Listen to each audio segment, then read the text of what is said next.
So before I give my remarks, I was told this was a rowdy crowd, and I hear it already, so I appreciate that. I really do. So love hearing you guys. Dr. Owenko, distinguished guests, graduates, families, and friends, I thank you so much for the privilege of speaking with you today. I would like to thank my daughter Ella, my son Andrew, who's not here today. I hope that you realize how special you are and how much you've shaped who I am. And to my wife Roseanne, thank you for enduring my crazy. Thank you for all the countless times that I've been away. Thank you for everything.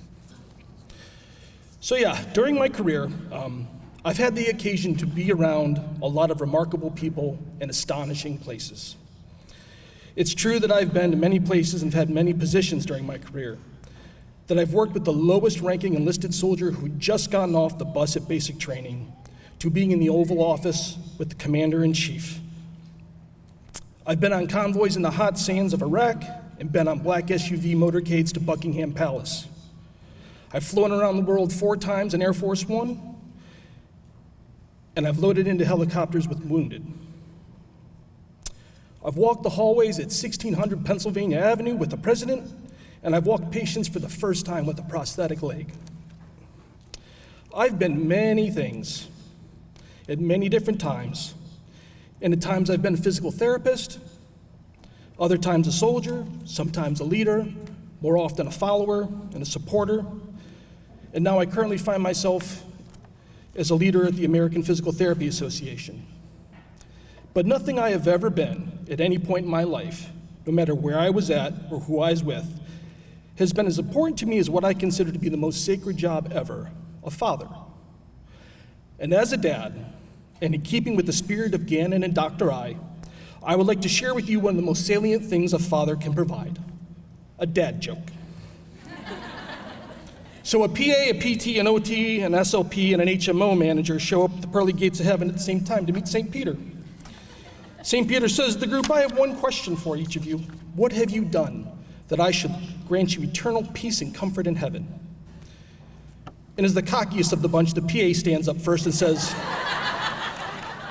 I've helped thousands of people overcome illness and disease so that they can attend Mass. So St. Peter smiles and says, go forth, my child, heaven awaits. Not to be outdone, the PT says, well, I've helped thousands of people learn to walk and be able to kneel at Mass. St. Peter smiles and says, go forth, my child, heaven awaits. Not to be outdone, the OT says, I've helped thousands of people recover from injuries, return to a functional life, and be able to take communion at Mass. St. Peter smiles and says, go forth, my child, heaven awaits.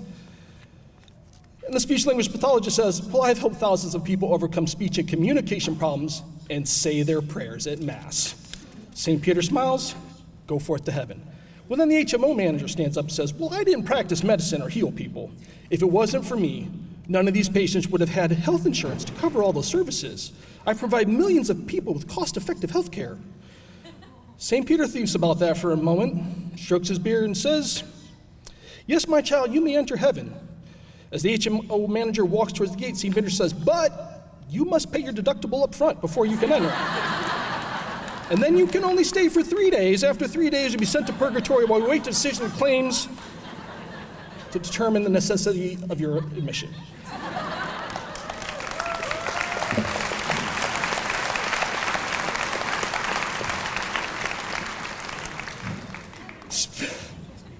Right? Speaking of St. Peter, one often quoted Bible verse pertains to you on this day and in this very moment. Matthew 16:18.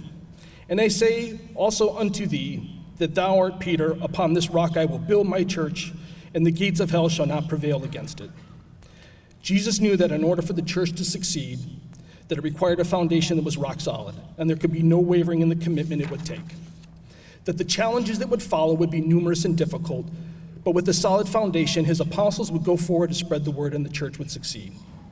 As you think about today, about all the things that have happened to put you in this very moment, the sacrifices that you, your families, your loved ones have made to allow you the privilege of graduating from Gannon University, the choices that you have made to allow you to step into a professional role of service to the greater benefit of others, to give of yourself to your communities and your neighbors, you have achieved the worthy goal of completing your degree pathway And for that, I applaud you. But do not be fooled by the arrival fallacy. Do not think that because you have achieved this goal that happiness will be bestowed upon you. Do not believe that the success that you have achieved today will bring you eternal happiness and fulfillment, because the truth is it will not. As you move on to your professional careers, you will face countless challenges. You will have hard choices to make, and at times even harder conversations with patients and their families. You will at times be the ones having to explain that a condition is permanent, or that the prognosis for improvement is poor. You will struggle to find balance. You will struggle to leave your work at work. It will consume your professional life and at times seep into your personal life, because you have chosen a career path that is not simple or transactional. You have chosen a path that requires commitment and persistence to serve your patients and your communities. But the rewards will outweigh the cost. You will have moments where you will realize the greatness of the human spirit and the serenity of knowing that you were part of something bigger. But when self-doubt seeps in, or the imposter syndrome begins to look at you in the mirror, when you question if this was the right thing for you to be doing, remember, you have been given a strong and mighty foundation. That Gannon has provided you with the necessary tools and dispositions to go out and make a difference. That your foundation is strong and will be everlasting, no matter the challenges that may come.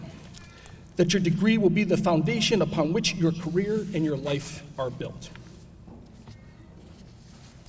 So to build on that foundation, and as a dad, I would like to provide you with 3 pieces of advice as you embark as graduates. The first one, it sounds so simple, but it will be the hardest thing that you do. Be where you were supposed to be when you are supposed to be there. Just be where you're supposed to be when you're supposed to be there. Literally, show up and show up when you are supposed to. People depend on you. When you say you will be there, you need to be there. Colleagues, employees, families, and friends, just showing up on time conveys that you are treating them with respect and valuing their time. In a time when it's so easy to dismiss other people with a text, show the respect of other people's time and they will respect yours. Now, figuratively, which is even harder to do, when you are supposed to be fully present at something, be present. Don't be distracted by work emails or texts that don't matter when you're supposed to be present with patients or families or friends. There are very few true emergencies that require you not to be present wherever you are at. You have a finite number of birthdays, holidays, dinners, family gathering, kids' games to go to. And when they are gone, you cannot get them back. Nobody will ever say, I wish I'd spent more time working, answering emails, looking at TikTok videos, instead of being there when I was supposed to be there. Secondly, people often ask me why I was successful working at the White House. What made me special that I was selected for that position? The truth is that there are better clinicians, right? And there are certainly much smarter people than me who could have done the job. But the one thing that made me different throughout my career was that I made it a point to treat everyone the same. Treat everyone the same. It didn't matter what their rank was, what their job was, what they could or could not do for me. I gave everyone my very best in the clinic. I opted to treat everyone with the same dignity and respect. When you do your best and don't overreach, you don't do things because you can, you do things to a high standard of care. That is when you will be at your best, when you know what you can and can't do. And it means that sometimes you'll need to ask for help. And that is the strength of a clinician, acknowledging that you do not know everything, but that you will do your best for the patient. Now, what I'm saying is not that you cannot provide latitude to people who have significant challenges, and in my case, people with national security concerns and human time constraints, things like that. But what I mean is be excellent at your craft. And if you provide the same level of care at every interaction, you will become a master of your craft and be sought out by patients and peers alike. Third, as you move on to your professional roles, there will be so many opportunities to pivot and change. Remember today, remember who you want to be and why you want to be that. Think about that today as you graduate. Who is it that you want to be as a clinician? There's so many subspecialties that you can pursue, career pathways from research to business owners. The foundation that you have obtained from Gannon will limit you only by what you are willing to do and what you can imagine. But it will also give you infinite chances to take shortcuts, to do easy things instead of the best things. You can make one choice that leads to another, and before you know it, you are very far away from what you wanted to be. Resist the urge to take the easy path. Don't be tempted by the quick wins. Stick to your foundation, stay aligned with your principles and beliefs, and you will never go wrong, no matter what the outcome is.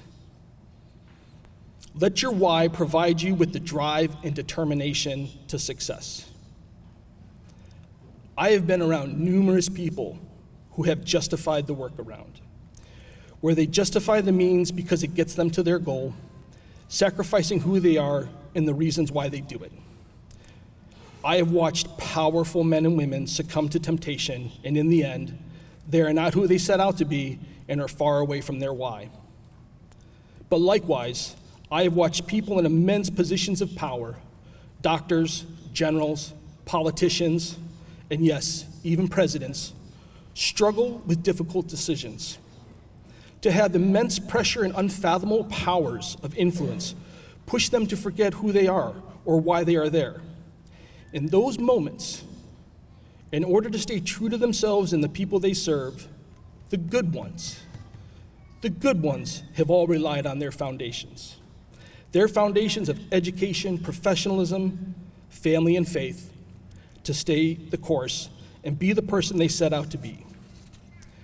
If you keep the principles and foundations that Gannon has provided with you close to your heart, your pathway will lead you to exactly where you want to be. So remember, be where you're supposed to be, when you're supposed to be there. Treat everyone the same.